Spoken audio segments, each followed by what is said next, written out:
Hello મિત્રો, કેમ છો? મજામાં જશો તો આપણે આજે જઈએ છીએ, સપ્તાહનો બીજો દિવસ છે, ત્યાં બિલેશ્વર મહાદેવ. તો તમે પણ સપ્તાહને જુઓ, નિહાળો. કેવી લાગી સપ્તાહ કોમેન્ટમાં કરજો. કન્ટિન્યુ વ્લોગમાં રહેજો.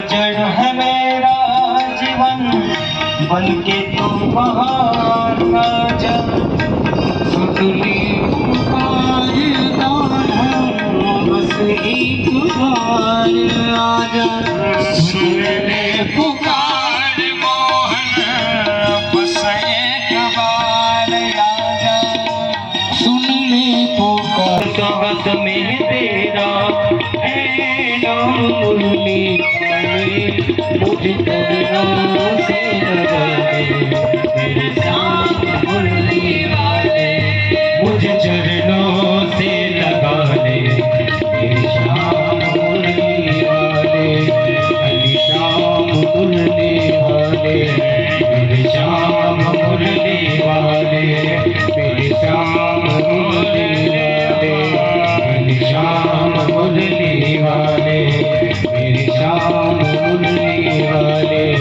घनश्याम मुरली वाले मेरे श्याम मुरली वाले मुरली वाले को सूजो अजायतः श्रोताद्वायस्य प्राणस्य मुखादग्निरजायतः दीवपूजनं कुर्यातः ओम ददामनो जोगितामाद्श्यां बृहस्पतये नमः ओम दीपपूजित दीपज्योतिपरब्रह्म दीपोज्योतिर्जनम नमोस्तुते। श्री भागवत भगवान की है आरती करो आरती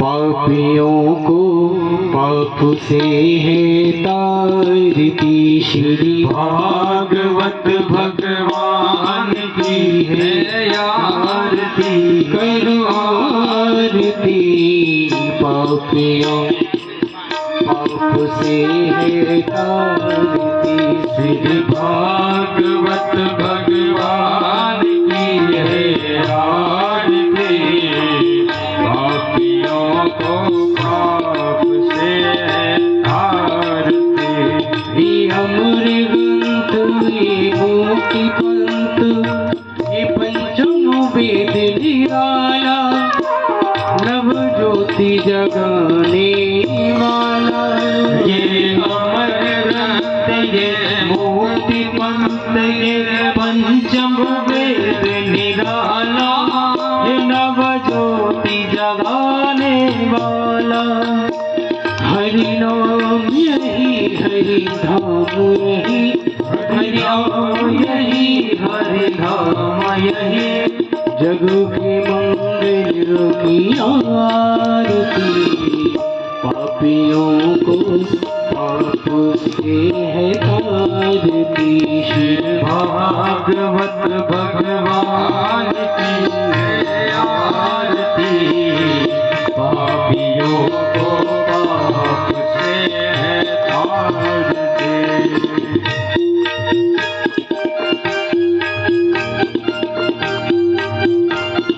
सभी लोग दोनों हाथ पकड़ो राधा रानी सरकार की जय हो।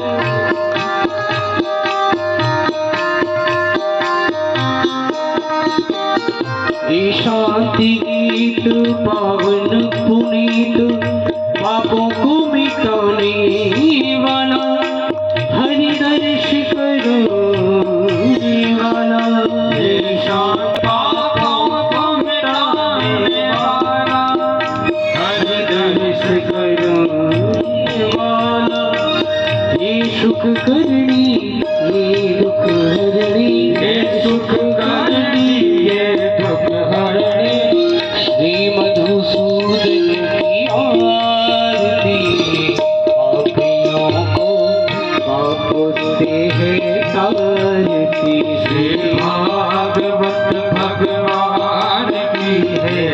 आरती करो आरती पाप से तारती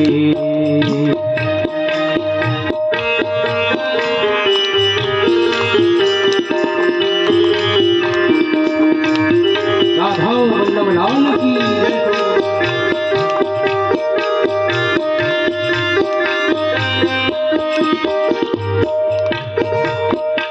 ये मधुर बोल मधु कंठ खोल सन्मार्ग दिखाने वाला बिगड़ी को बनाने वाला ये मधुर बोल जग पंथ खोल सन्मार्ग दिखाने वाला बिगड़ी को बनाने वाला श्री राम यही घनश्याम यही श्री राम यही घनश्याम यही प्रभु पे महिमा की आरती पापियों को पाप से है तारती श्री भागवत भगवान की है आरती पापियों को पाप से है तारती श्री भागवत भगवान की है आरती करो आरती पापियों को पाप से है तारती श्री भागवत भगवान की है आरती पापियों को पाप से है तारती कर्पूरगारं करुणावतारं संसारि सारं भुजगेन्द्रहारं सदा वसन्तं हृदयारविन्दे भवामि शरणं नमामि तुमेव माता च पिता तुमेव बन्धु च सखा तुमेव वेद्याद्रविणं तुमेव सर्वं मम देव हरे कृष्ण कृष्ण कृष्ण हरे हरे हरे राम हरे राम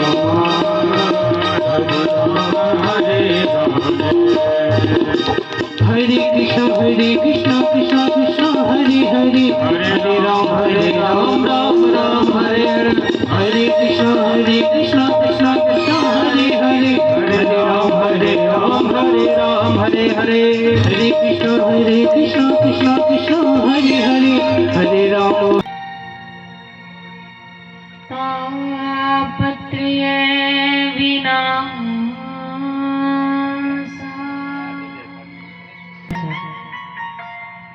अकारण करुणा वर्णना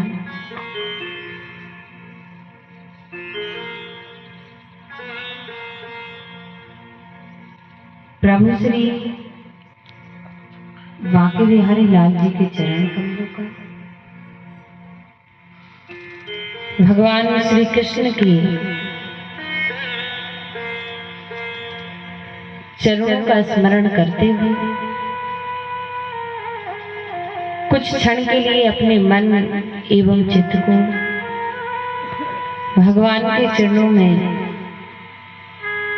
उनकी शरण में समर्पित करते हेतु दो पल हरि नाम संकीर्तन का गान करें। उसके पश्चात भगवान की पावन पुनीत कथा में प्रवेश करें।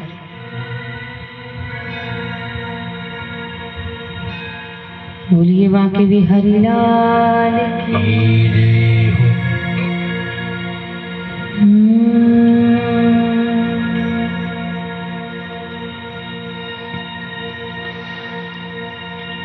पावन प्यारो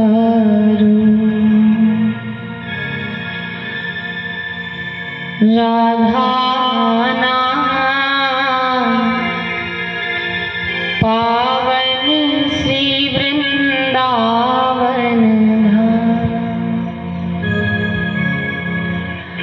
धाम पावन प्यारो राधा पावन श्री वृंदावन पावन प्यारो राधा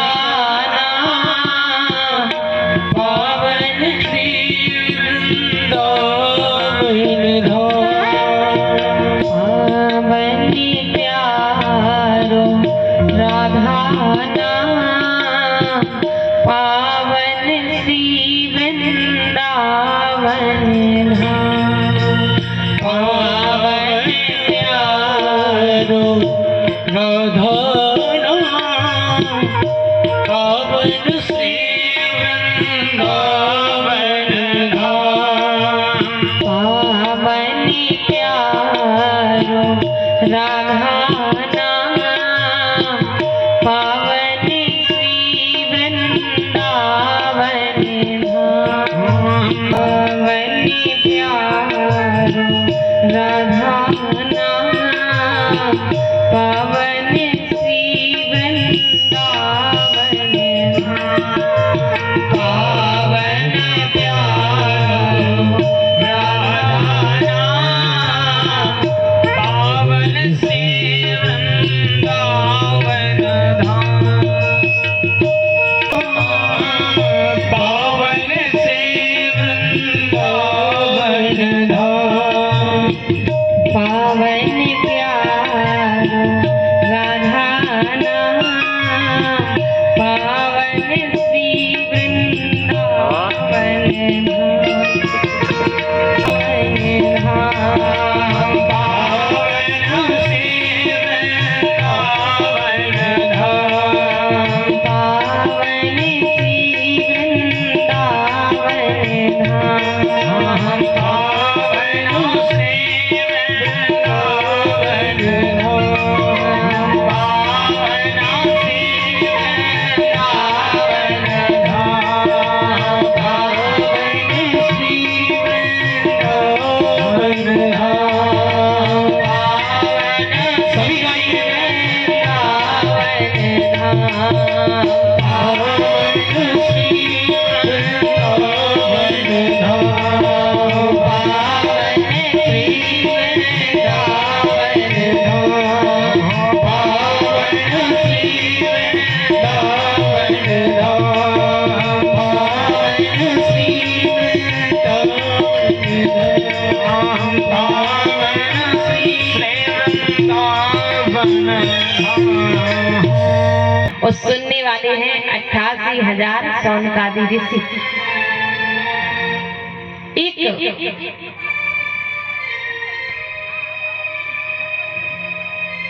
भगवान की कथा चल रही है। बट वृक्ष के नीचे सूत जी महाराज विराजमान है और 88,000 सौनकादि ऋषियों को भगवान की कथा को श्रवण पान करा रहा है, उनका गान कर रहे हैं। उन 88,000 सौनकादि ऋषियों में मुख्य श्रोता है, सुनने वाली सौनक जी। सौनक जी महाराज मुख्य श्रोता है। जैसे हमारे घर में सदस्य कई होते हैं, एक परिवार में कई सदस्य हैं पर मालिक एक होता है। सदस्य कई होते हैं, मालिक एक है। उसी प्रकार से सुनने वाले तो कई हैं पर मालिक एक है। एक मुख्य श्रोता है, वो है सौनक जी। और सुनने वाले कई संत महात्मा हैं, 88,000 सौनकादि ऋषि।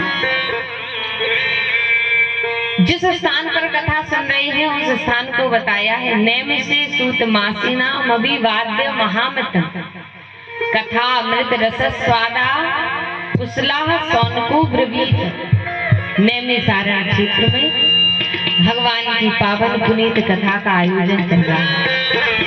अच्छा, मुख्य श्रोता सौनक जी क्यों है? और भी तो महात्मा थे, किसी को भी बना सकते थे, लेकिन कहा कि जो सौनक जी महाराज हैं वो कथा को सुनने में कुशल है। संसार में हर व्यक्ति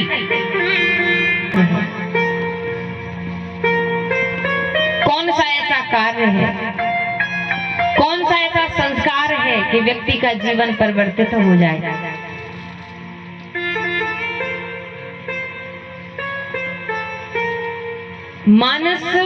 मनुष्य होने के बाद भी मानवता का धर्म भूल गया, दानव प्रवृत्ति का पालन कर रहा है।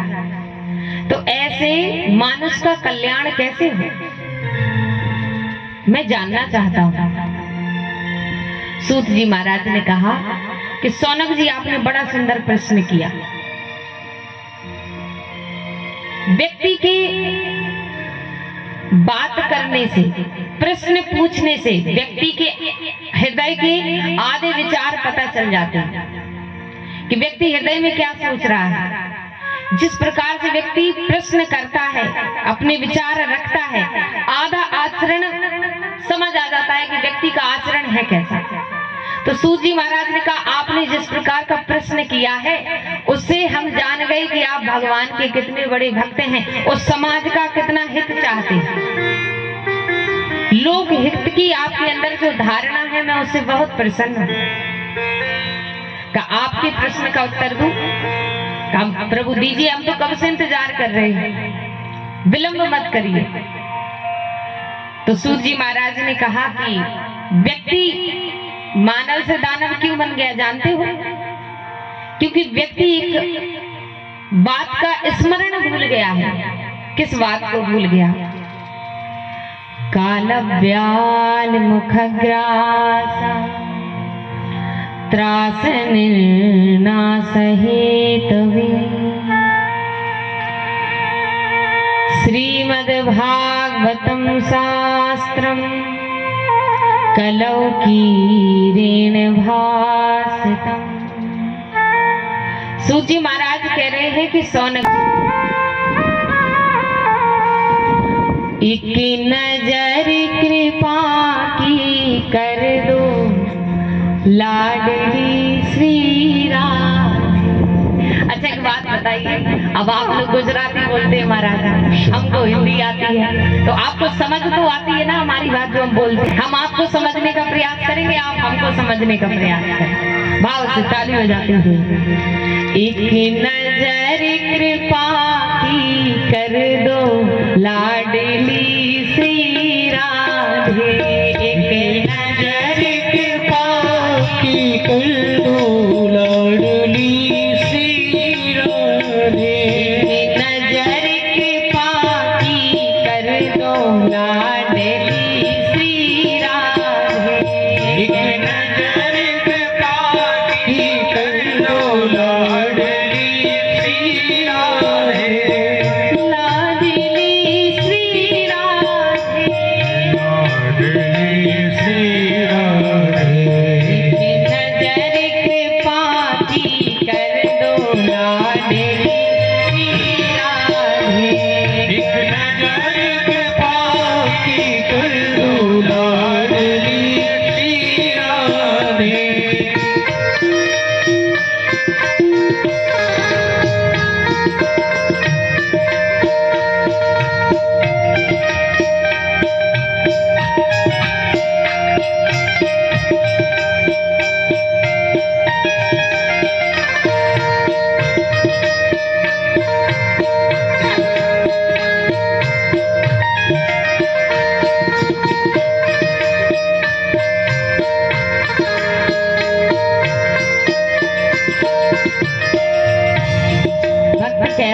हे राधा रानी, मैं इस योग्य तो नहीं हूँ कि आपके गुणों का वर्णन कर सकूं, पर आपकी अगर कृपा हो जाए तो सब कुछ संभव है।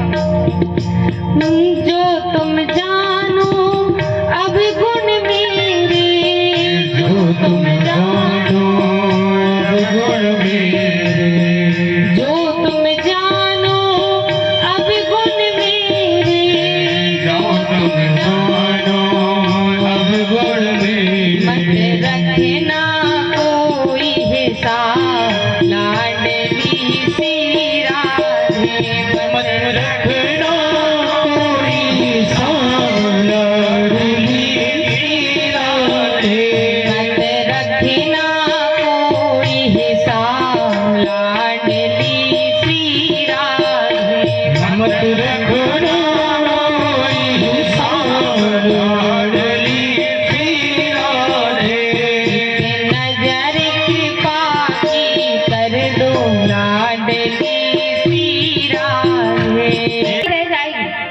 पर ये जो कन्हैया का नाम है, पर ये जो सावरिया सेठ का नाम है, ये मृत्यु के पश्चात भी साथ जाने वाला है। तो कहा ये जो भागवत जी की महिमा है, इसका गान हम अपनी जिह्वा से नहीं कर सकते।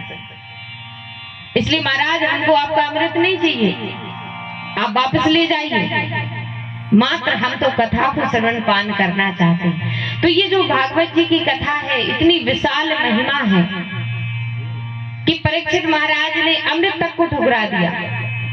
पर क्यों? क्योंकि वो इनके महत्व को जानते थे। हम सब कुछ जानने के बाद भी भगवान की कथा का महत्व नहीं समझते।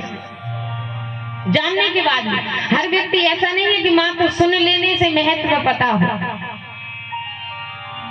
महत्व जानने के लिए गुरु कृपा चाहिए, गुरु का मार्गदर्शन चाहिए। ये सारी कथाएं सुना रहे हैं।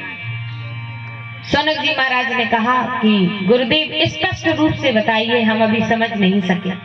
का एक बार की हम आपको घटना सुनाते हैं। समाज को सुधारने का कार्य करते हैं संत महाराज। एक बार संतों के भी संत नारद जी भ्रमण करते हुए जा रहे थे। मार्ग से होकर के गुजर रहे थे, तो चलते चलते भ्रमण करते करते बद्रीनाथ पहुंच गए। बद्रीनाथ में कुछ संतों से भेंट हुई। कौन से संत? सनत कुमार, सनत सनंदन सनातन संत कुमार, जो कि ब्रह्मा जी की प्रथम संतानें हैं।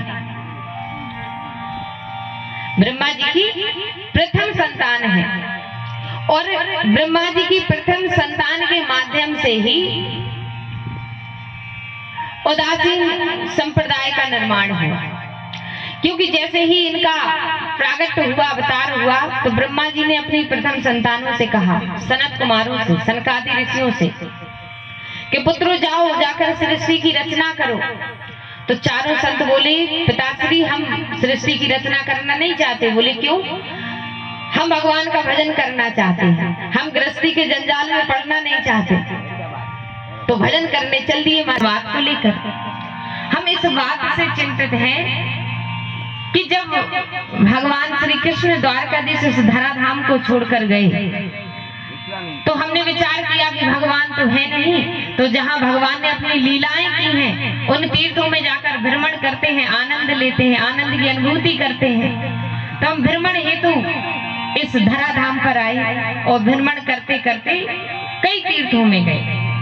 कई तीर्थों में हमने भ्रमण किया, पर हमने क्या देखा?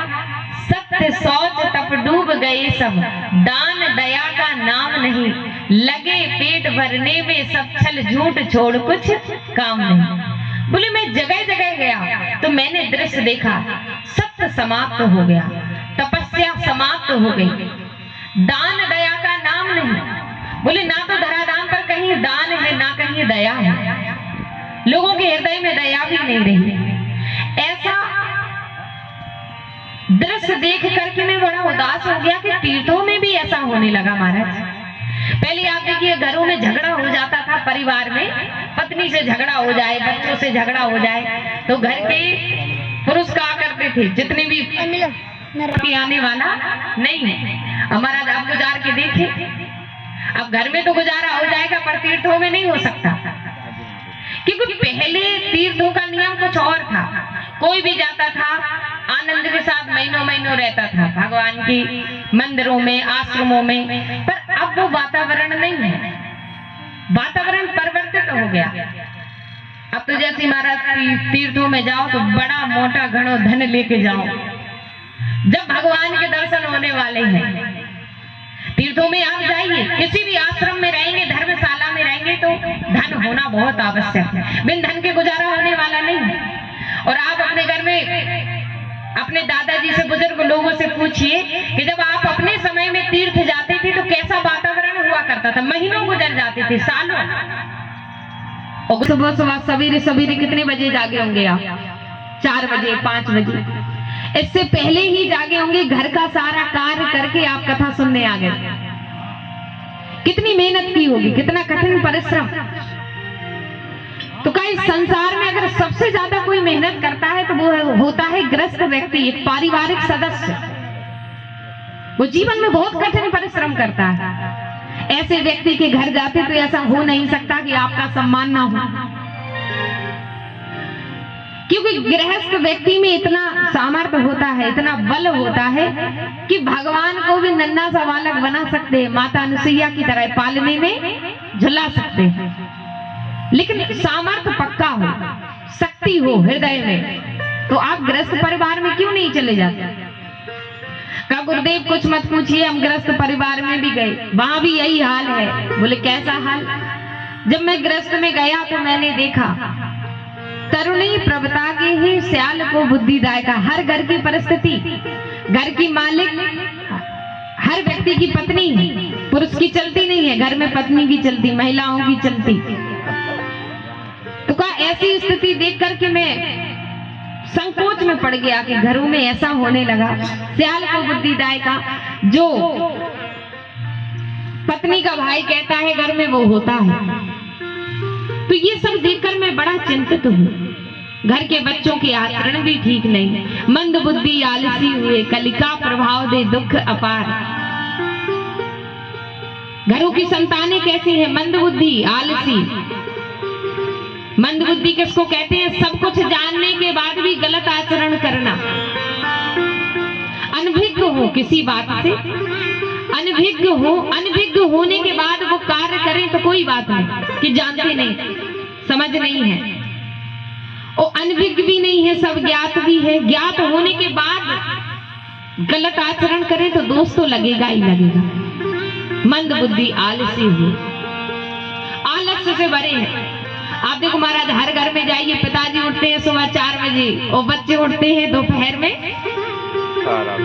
10 बजे 12 बजे, और पिताजी सुबह 4 बजे उठ जाते हैं, सवेरे सवेरे उठ के सब काम कर लेंगे,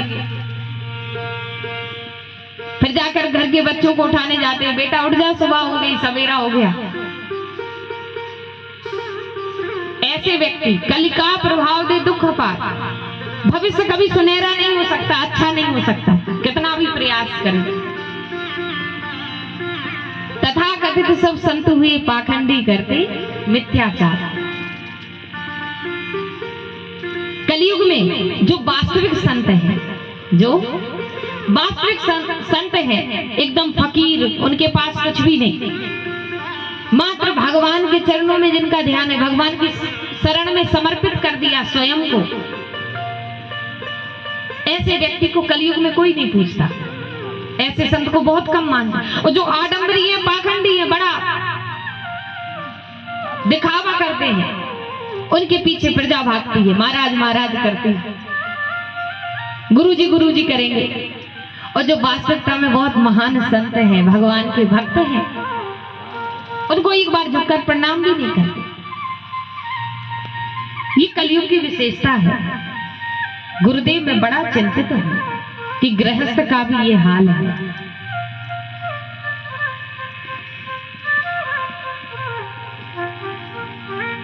सनत कुमारों ने कहा कि नारद जी दुखी मत होइए, जो दिखावा है, जो झूठ है, वो कितने दिन चलता है आप जानते, ज्यादा समय तक टिकने वाला नहीं है। कुछ समय में दिखावा समाप्त हो जाएगा, लेकिन सच्चा सुख वही है, सच्चा ज्ञान वही है। कौन सा?